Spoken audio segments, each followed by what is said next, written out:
Hello, my name is David Buckland, and today I thought a valuable exercise would be to compare the market movements from the world's two largest economies, the US and China.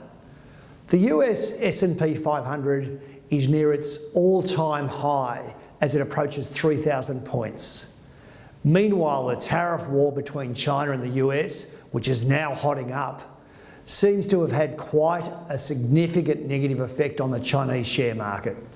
The Shanghai Composite Index is down around 25% in the past 8 months, from 3,600 points to a recent low of 2,650 points.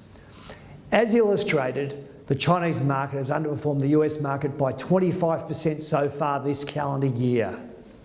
Like Australia, the Shanghai Composite Index recorded its all-time high in late 2007 at around 6,000 points.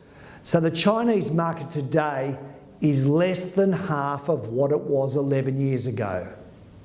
This seems difficult to explain, especially when you consider the Chinese economy has been typically growing at a rate of 2 to 3 and sometimes 4 times faster than the Western world economies. Look at one of China's leading companies, Alibaba. Its share price has come back 25% from US $210 to US $160 just in the past few months. And despite all the current confusion with the tariffs, Alibaba's outlook has never looked better. Alibaba is riding the consumer upgrade wave. Tmall has a vision to become the #1 choice worldwide for brand and consumers in the world. Half of China's listed consumer and retail companies have a presence on Tmall, and gross merchandise volume is currently growing at about 76% year on year. Average daily package volumes at Canio Logistics runs at 69 million per day, triple the number of what it did in 2016. And 60% of those orders deliver within 2 days. AliCloud took 46% revenue share in China, and this includes 80% of Chinese technology businesses. Now compare that to Amazon Web Services.